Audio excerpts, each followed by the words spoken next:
Assalamualaikum warahmatullahi wabarakatuh.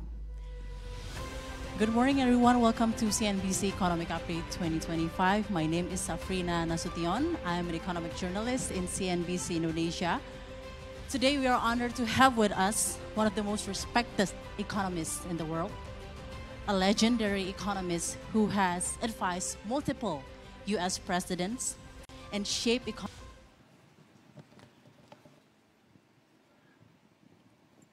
Got to lower that microphone a little bit. I'm short.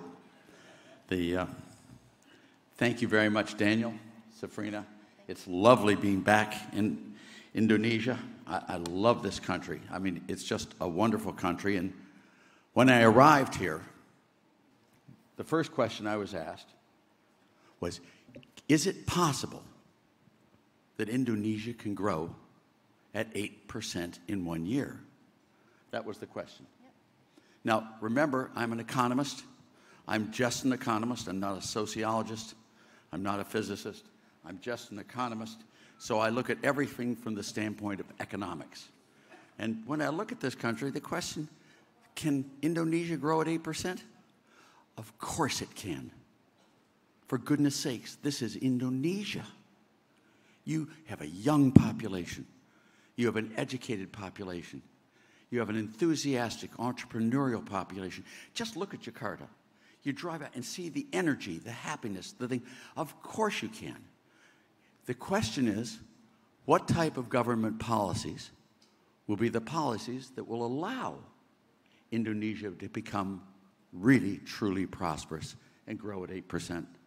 And when you look at economics, economics is all about incentives. People like doing things they find attractive, and they dislike doing things they find unattractive. And the government can, through its policies, change the attractiveness of activities. You've got the people, you've got the nation, you've got the resources. The question is, will the structure of government be in such a position as to allow Indonesia to shoot to the stars, to go there? You know, the best people on earth with bad economic policies always fail. And even the worst people on earth, if the incentive structure is correct, they succeed way beyond their wildest dreams. It's all about incentives there.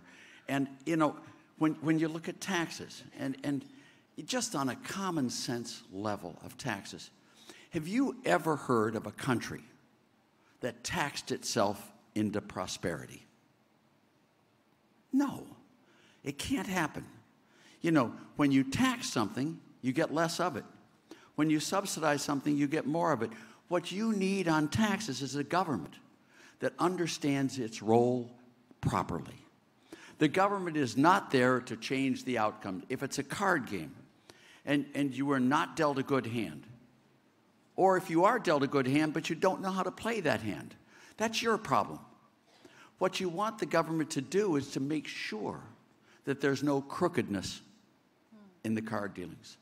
Government is the referee to allow the economy to be what it can be. And with taxes, what it comes there is taxes should not favor one group over another group. You should have the lowest possible tax rate on the broadest possible tax base with the least numbers of deductions, exemptions, exclusions, omissions, preferences. A low-rate, broad-based, flat tax, that's the proper tax structure. And let people go from there. On government spending, the second grand kingdom of macroeconomics, on government spending, we all need government spending, but government spending is good in many, many areas. We need government. We need your judiciary. We need roads. We need schools. We need defense. We need all these. But anything beyond what the government does best is not good. You need spending restraint on government. Have you ever heard of a poor person spending himself into wealth? It's silly in the extreme. You want modest government. You want it to where the government retains a size, a small size, and allows the economy to grow. On money, the third grand kingdom of macroeconomics, you need a sound currency. You need a stable, valued currency. You need low interest rates where people can do long-term contracts together. It's really very important that we have sound money. Low rate, broad-based, flat tax, spending restraint, and sound money. On regulations, we all know we need regulations. You can't drive on the left-hand side of the road one day and then choose to drive on the right-hand so the second day. But what you want to make sure is that those regulations do not go beyond the specific purposes at hand and create collateral damage that does more damage than good. You want to make sure that you have restraint on regulation. I was in Turkey a number of years ago with Erdogan and the administration during the Great Recession. And Erdogan privatized all of the government-run companies there. He privatized the airlines, Turkish Air. Today, Turkish Air, which is private, is the single best airline in the EU. He privatized those airlines. You've got to make sure that you don't regulate beyond. If you look at the last kingdom of macroeconomics, if I may, is trade. There are some things that Indonesians produce more efficiently than foreigners do. And there's some things foreigners produce more efficiently than Indonesians do. Everyone would be foolish in the extreme if Indonesia did not produce and sell those products they make more efficiently than foreigners, and foreigners sell and produce to Indonesia those products they make more efficiently than Indonesians. It's called a win-win. It's the gains from trade. When you look at the government's role in here, the government's role is to unleash the power and the wisdom and the knowledge and the ambitions of the people. Government doesn't create prosperity. The people do. The government is the umpire in the game to make sure that there is no crookedness in the dealings. Low rate, broad base, flat tax, spending restraint, sound money, minimal regulations, and free trade, and then get the heck out of the way and let Indonesia create prosperity. I have all the hopes in the world for you, and I know you can do it. Thank you. Thank you very much. Let's give a round of applause for Dr. Laffer.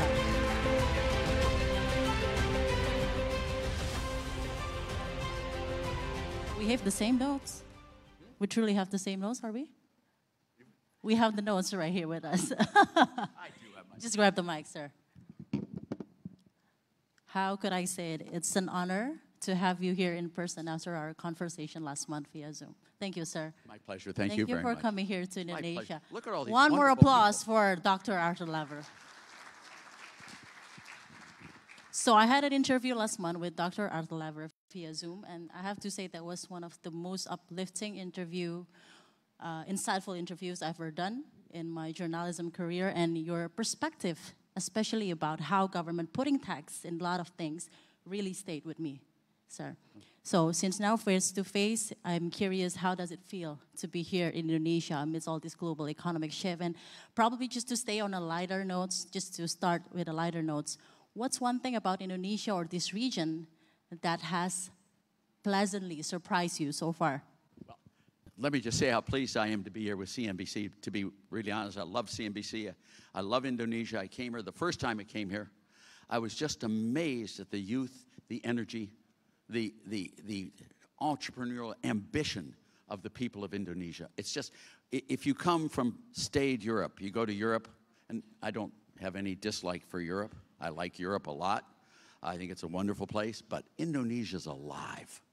Indonesia's waiting for the opportunity to create prosperity. If I were to bet on one country being prosperous over the next century, Indonesia has all of the all you need to do is get the right government policies in place and allow the people of Indonesia to create that prosperity. That is what thrills me. I have 6 children. I have 14 grandchildren. I have 4 great-grandchildren. And being with them is like being with Indonesians.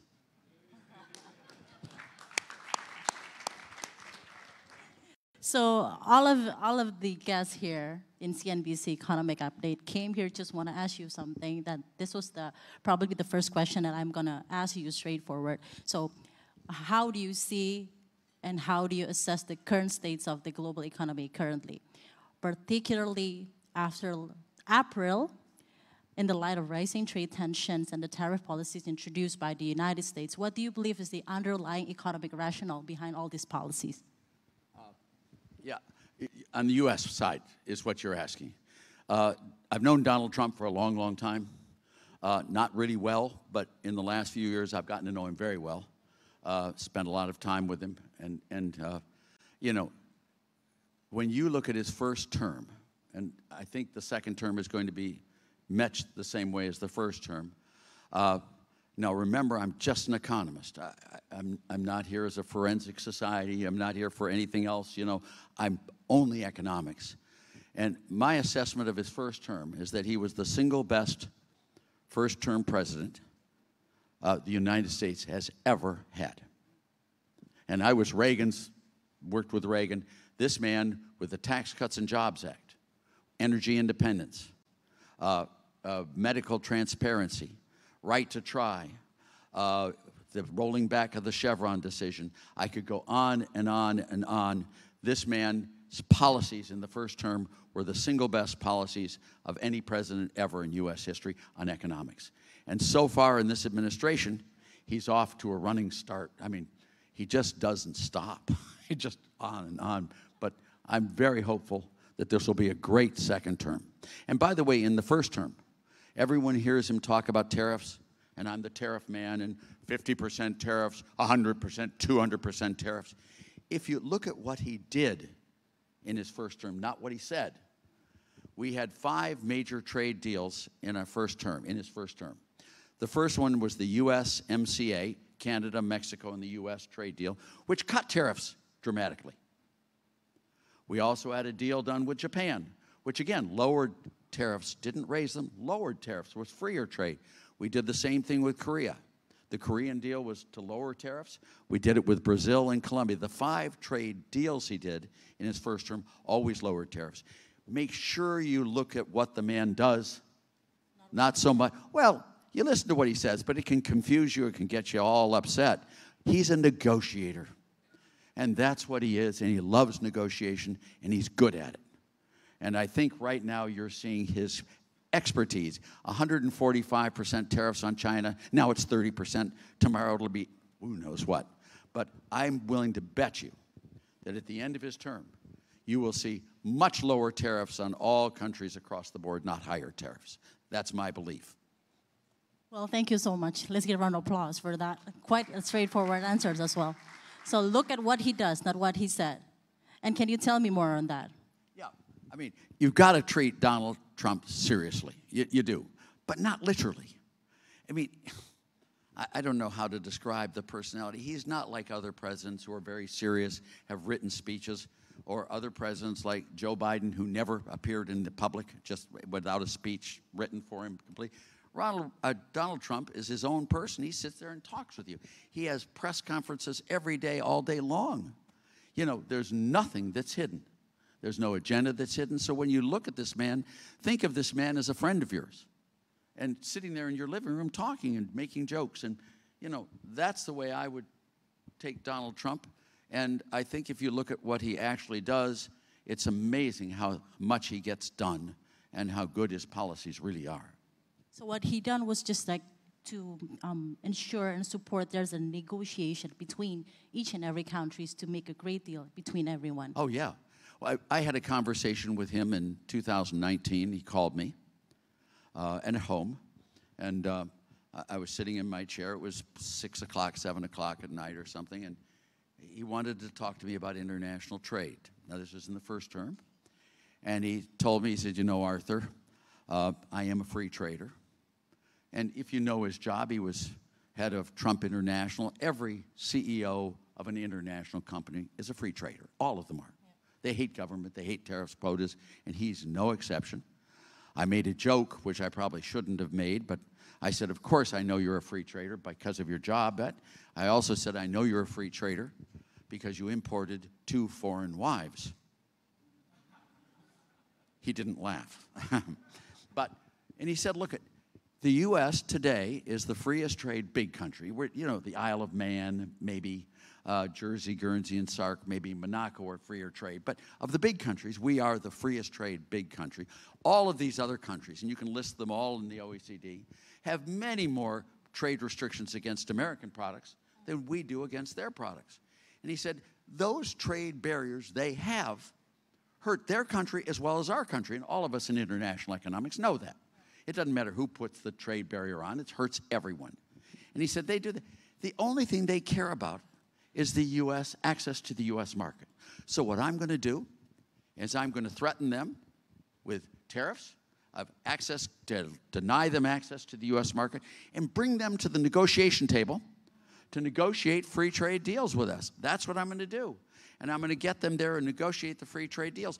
And, you know, I've got to tell you, he knows all the facts about trade. He knows what happened with the Smoot-Hawley tariff and how it crashed the economy, how it led to 26% unemployment, how it led to World War II. He knows those facts. He knows what Nixon did with the 10% import surcharge, with the restrictions on the job development credit on foreign capital. He knows all. He also knows the benefits that came from the Kennedy round tariff negotiation. We had the go-go 60s under Kennedy. He knows that NAFTA, done by Reagan and Clinton, worked beautifully, created great prosperity. He knows all those facts. But the difference with Donald Trump and every other president is he knows how to negotiate. And he wants to win this and get tariffs brought down, I believe. Now, we'll see. Just remember, I'm just one guy telling you what I believe to be true. And I think you will see this. I think he wants nothing but more prosperity for the world. I think a lot of the negotiations he's doing right now is to end war. I think he would love to end the Ukraine-Russian war, just armistice today. I think he'd love to get the Middle East problem solved. I think he'd love to make sure that China does not go into Taiwan. You know, he has lots of agenda items other than economics, and I think you're going to see him be very, very astute at dealing with trade and dealing with the trade negotiations of peace through strength, just the way Ronald Reagan did it. It's my view. Right. Seeing all these dynamics, how can countries like Indonesia, particularly, sir, leverage this moment to strengthen our competitiveness and drive sustainable economic growth? You know, again, I'm going to go back. Take Donald Trump seriously, but not literally. Yeah. So when Donald Trump does some of this stuff that he does, threatens you with tariffs, the wrong answer is to retaliate. The wrong answer is to retaliate. The wrong answer is to retaliate. I'm going to stop you. I'll fight you, Mr. Trump. Yeah, look, that's not a winning strategy. He's a negotiator. What can I do to make your life better, Mr. Trump, and America's life, and make our life better, too? How can we further develop relations? And I think with Indonesia, he would love to do a free trade deal with Indonesia. I've never talked to him about it, okay? But I think he'd love to do that. And I think what you ought to do right away is say, I'm willing to sit down and talk with you and make it so that Indonesia gains, the U.S. gains, and we become partners, not competitors. We compete in the world market, true, but we have so much to offer Indonesia. And let me tell you, being here, you have a huge amount to offer America. It's a win-win for both countries, and I think that's the way to go. So he wants countries to negotiate with the United States for a free trade. Countries or regions. Mm-hmm. You know, I think he was willing to do it with countries. He's willing to do it with regions. I mean, obviously, there are probably, 176 countries in this world? Mm-hmm. The president can't spend 6 weeks on each country, obviously. So they're going to want to do trade deals across the board. But, you know, I think with Indonesia, you're a perfect partner with the United States. And I can't imagine any friend we could have that would be a better friend than Indonesia, to be honest with you. I look at you and your country and your people, and I just smile. I mean, you're just so exciting to seeing the future. You have this wonderful future in front of you. And, you know, I want to share the journey with you. I'm 85, and if you guys do things right, I'll have to live to 137 to make sure I get to see it all. So I guarantee you I'm going to live for another 50 years. Just 50 years. 50 years more. Thank you, sir. So just about this dynamics, and then I just would want you to know that the Indonesian government has an ambitious target of 8% economic growth by 2028, 2021, something that you have mentioned before in your speech. So in your opinion, what concrete steps should be taken to attract long-term investment, fostering a thriving business environment? What do you think other countries are prospering, and what do you think some of the reason why other countries are not? We want to be a country that prospers in our growth. Yes, you do. There's nothing more fun than getting rich. It's really fun. It's much better than getting poor. You know, the dream in this world has always been to make the poor richer, not the rich poorer. You want the poor to join the ranks of prosperous. You don't want to pull down the top. You don't do that. And when I look at your government and your things, I can't. I mean, I'm not capable and I'm not qualified to talk about specific policies of your government. But the principles are the key here. You need to have a low-rate, broad-based, flat tax so you don't discriminate against successful people. You need to have that. It's really, really important. A low-rate, broad-based, flat tax that does not discriminate in favor of one group or against one group. It's neutral. It's there exclusively to raise revenues, to fund government programs that need to be funded. You need to do that. You need government spending restraint. The government should not be in businesses that the private sector does better. And you know, when you look at the incentives of government employees, and again, I'm not talking about Indonesia, but I think it would apply, is that politicians are spending other people's money. They don't live or die by the profits or losses. They can't get fired. You know, they do not bear the consequences of their own actions. They don't. Yeah. So therefore, you need spending restraint and restrictions on them. Let the private sector do all that it can and have the government only in those areas where you actually need government regulations, money, trade. All of it follows the same rule. Low rate, broad-based, flat tax, spending restraint, sound money, minimal regulations, free trade, and then get the heck out of the way and let the private sector. You have the best private sector in the world. Let them achieve what their dreams can be.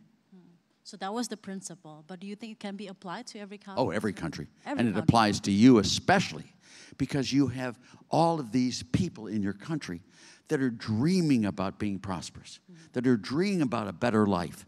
I think your real GDP is what, $5,000, you know, something like that, about that, way below ours. Look at the stars that you can go to. Imagine the prosperity and the dreams that you can fulfill. I mean, Bobby Kennedy, senior, not the junior, but senior. Bobby Senior. President. Robert. He ran for president there. He said, I look at the world and I see problems and I ask, why? And I look at what could be done and I ask, why not? You know, here it is. Get the government out of some of these areas and let the private sector spread. You know, no bird flies too high if it flies with its own wings. Let the people of Indonesia fly. Let them let them make the mistakes. Let people make profits. Let them have losses. You know, the government is not here to stop people from losing money. It's not here to redirect the incomes of all the people. You can't do that. The government here is to have a fair representation to all these policies so that the people of Indonesia can take the risks, can do it. You want to invest. You know, you can't have a profit without a loss. And you have the competition there. The government's not here to prohibit people from losing money. That's going to happen. But allow them to make the money too. And allow them to have the incentives to create prosperity. As a student of economics, I learned about your curve, Laffer Curve, sir. So it's a full circle moment that I'll interview in person. Yes. So can you tell me a story? Can you tell us the whole room a story about this Laffer Curve? And then if I read somewhere, I don't know from what sources, I forgot, but you have this inspirations of Laffer Curve from the economic theory of Keynes and Ibn Khaldun. I just want to hear your story about this. Let me tell you, I did not invent the Laffer Curve, and I didn't name it. Okay. Why does it name Laffer Curve? No, but it was named by a reporter from the Wall Street Journal who named it the Laffer Curve, and you know. Now, the truth of the matter is, at the time, which is in the late 60s and 70s, there was the view in macroeconomics, now not in price theory, that if you raise tax rates by 10%, you would increase revenues by 10%. Okay. And the truth of the matter is that's not true. If you raise tax rates by 10%, you may raise revenues by 9%, by 8%, by 6%. You may even lose revenues. But you'll never get 10% more revenues. People, when you tax an activity, they'll hire lawyers, they'll hire accountants, they'll hire deferred income specialists, they'll hire politicians to try to get new rules to get around it.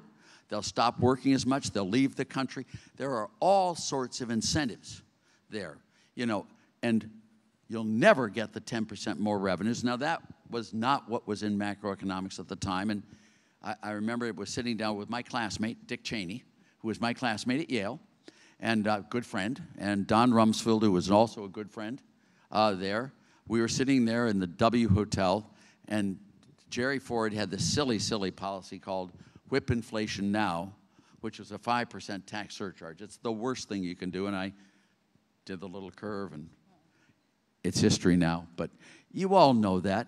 When you raise tax rates, you do collect, you know, let's say you raise tax rates by 7%. You do collect 7% more revenue per dollar of tax base. But when you raise tax rates, you reduce that tax base. There'll be tax sheltering, there'll be lower incomes, there'll be all of this. And these two effects, the economic effect and the accounting effect, always work in the opposite direction.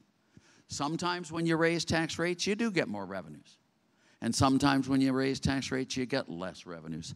And, you know, it's data-driven. And these politicians were not data-driven. And Jerry Ford's policy was a mistake and was really wrong and caused a lot of damage. After the establishment of Laffer Curve, and then probably you advised presidents, the United States presidents, about this fact that if you increase taxes, you're not going to get as much as the revenue you have for the states. Is there any real case for some states in the United States that has worked really well because the implementations of the Laffer Curve? Yeah. Now, I'm a specialist on the states in the United States, and just for the record here, just all of you, there are 50 states in the United States. We all speak the same language. We all have the same central government. We all have the same monetary dollar.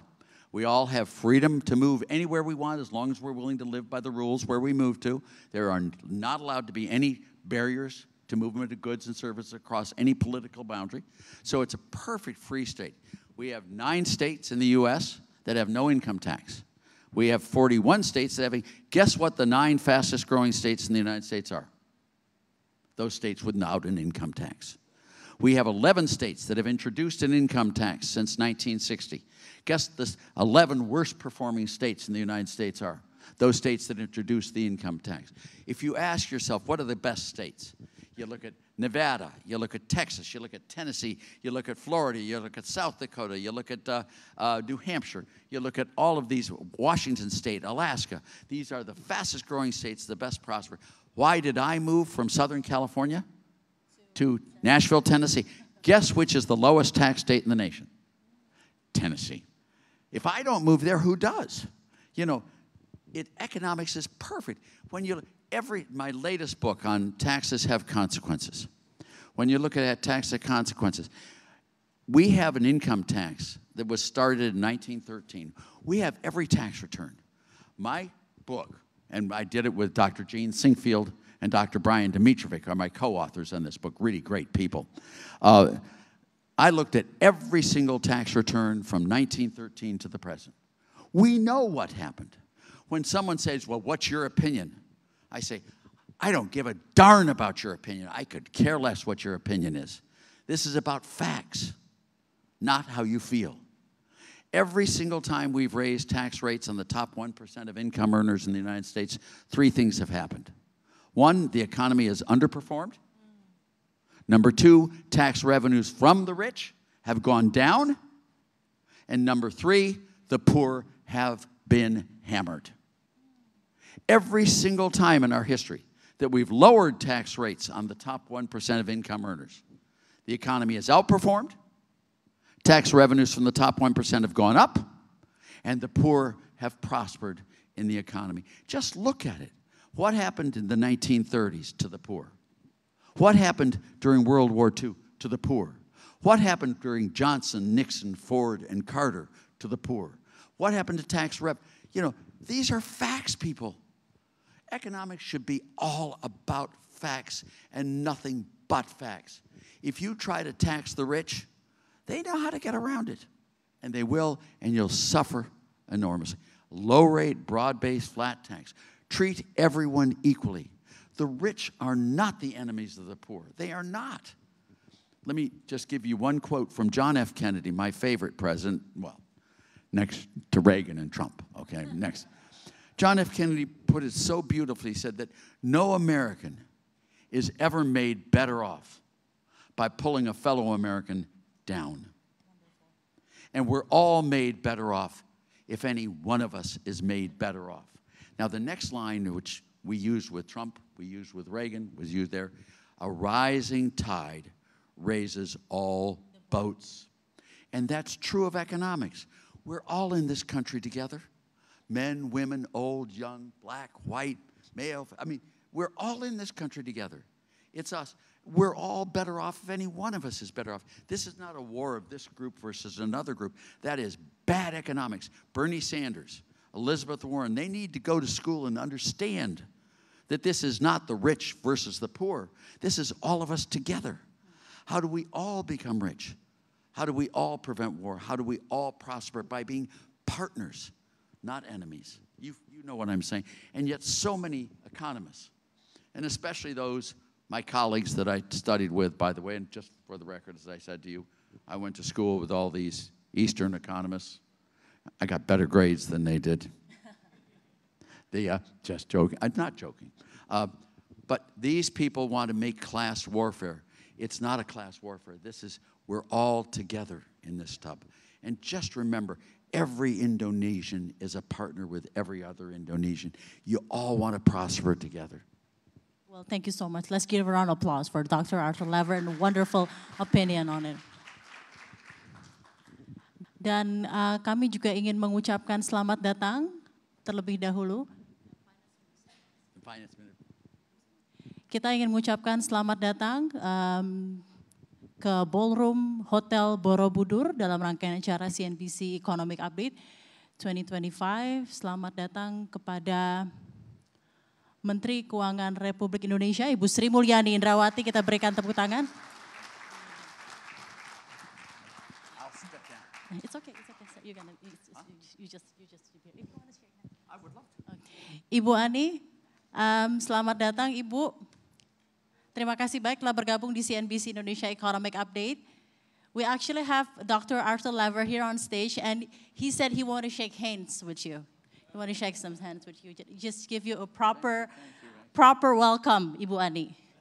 Let's give a round of applause, Ibu Sri Mulyani Wander dan juga Dr. Arthur Laffer. And Ibu Sri Mulyani want to hear some advices from you as well. So we have Ibu Sri Mulyani here in the room where Ibu kita lagi ngobrol, Bu, sama Dr. Arthur Laffer mengenai taxation, something that probably Ibu juga pelajari ketika menjadi student of economics.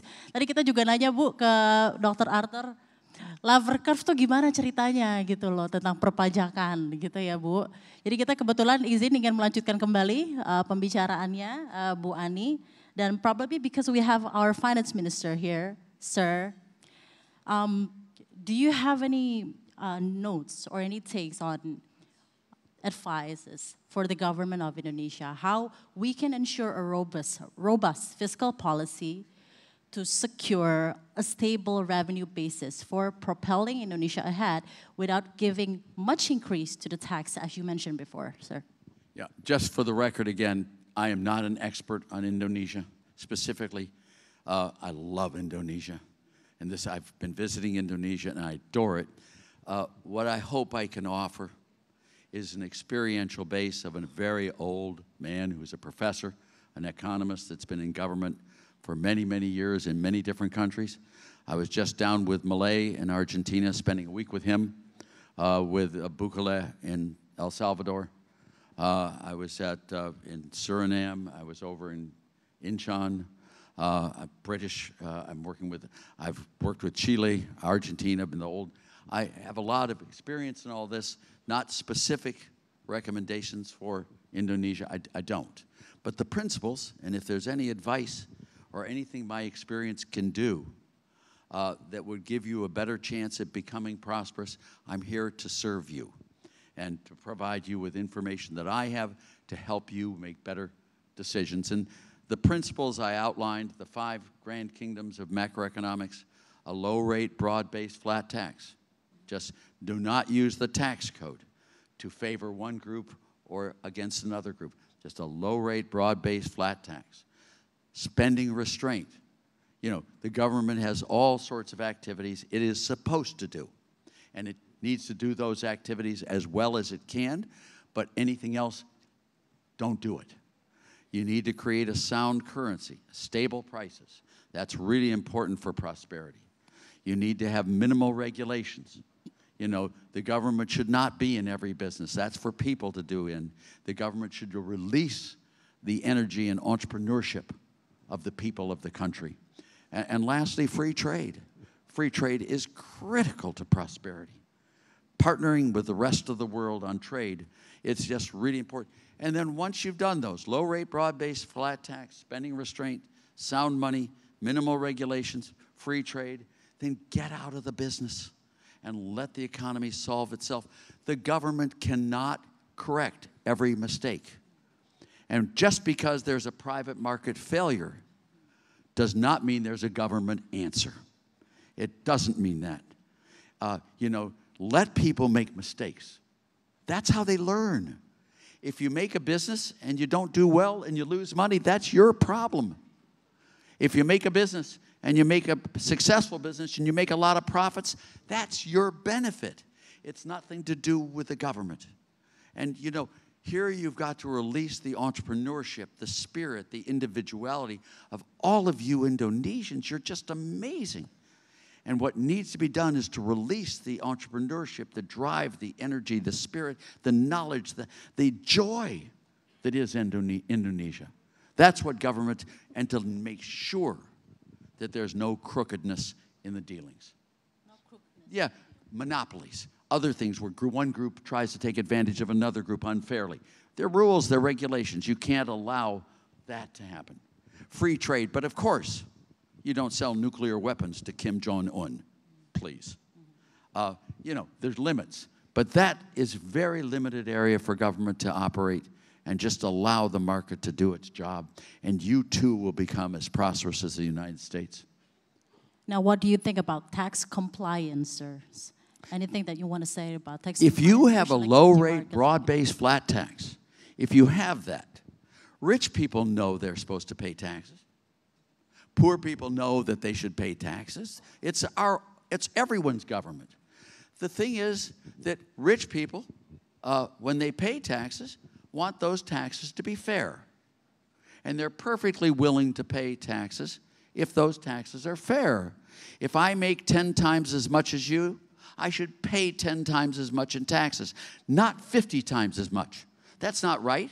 And so once you make it one group versus another group, the rich people will hire lawyers, they'll hire accountants, they'll hire deferred income specialists, they'll hire government officials, they'll hire favor grabbers, they'll do all of this stuff to try to get around the taxes. They'll leave the country. That's not to the benefit here. In Britain, I was very involved in Britain and have always been, when Gordon Brown raised the top tax rate in Britain from 40p to 50p, 40% to 50%, what happened? The economy went right into the doldrums. Tax revenues went down. The unemployment rate went up. It was a catastrophe. In the exchequer there, they had the Laffer section. In 2011 exchequer, the Laffer section was showed in detail how the rich people got around those taxes, left the country in shambles. Then you had the next prime minister came in, and of course he dropped it from 50p to 45p. Why he didn't go back down to 40p like Margaret Thatcher had done it, like Tony Blair had done it, but they didn't. You know, get out of the way of the private sector. Let them do it. There's nothing wrong with being rich.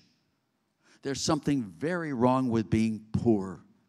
The dream in this world is to make the poor rich, not to make the rich poor. It's to build up the bottom. You know, you've got to do that. These people like Saez and Piketty and all of these anti-rich people, the one percenters, they're just plain wrong. The dream is to make everyone richer, not to make everyone poorer. And I have to tell you, these other economists are just plain wrong. And, you know, it's not the poor versus the rich. Income inequality, when everyone is poor, there is no income inequality. When one person makes more money, then it becomes income inequality. We want to make everyone rich. The dream is always to balance up, not down.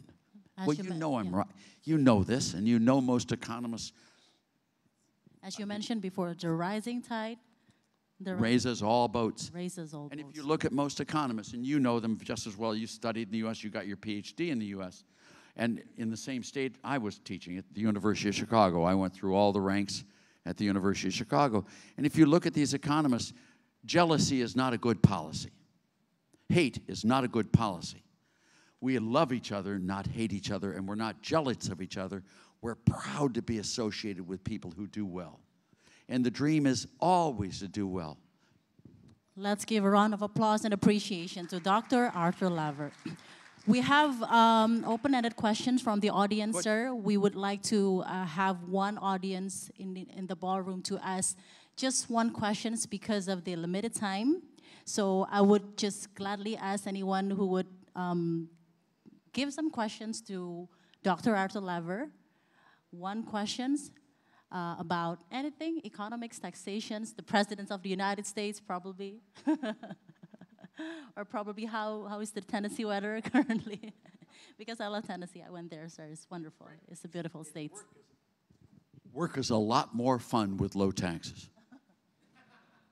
Probably Ibu Sri Mulyani has something to say about it. Ibu Ani, you want to ask something to Dr. Arthur Laffer, sir? Ibu.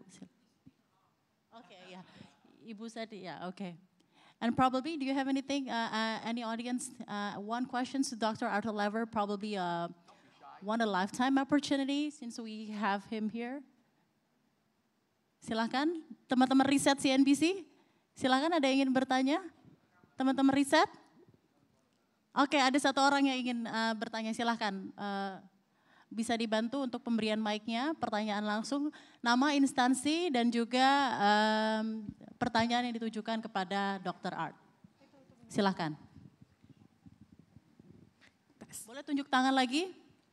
Sudah? Sudah ada yang di kiri ya, yang di kanan depan saya. Oke, sudah diberikan mic-nya ya, silakan Mbak.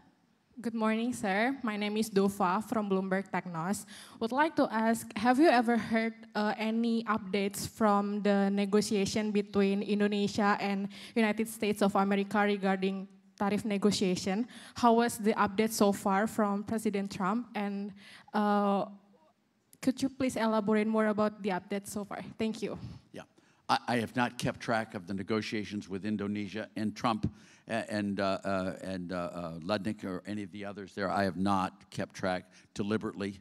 I get confused. I'm old. I drool at night. I have trouble sleeping. Just joking. I'm just joking with you. But I don't know what the negotiations are. But I do know there's a lot of very good, warm feelings in the administration, this administration for Indonesia. I do know that. I told them I was going over here. They're very pleased. They enjoy that. They really want to do good trade deals with Indonesia and all sorts of other deals. It's not just trade. I just happen to be an economist. But there are lots of other areas where Indonesia and the United States can work closely together. And that would be the last question. Yeah. I had prepared for one question. I got one question. Well, go ahead.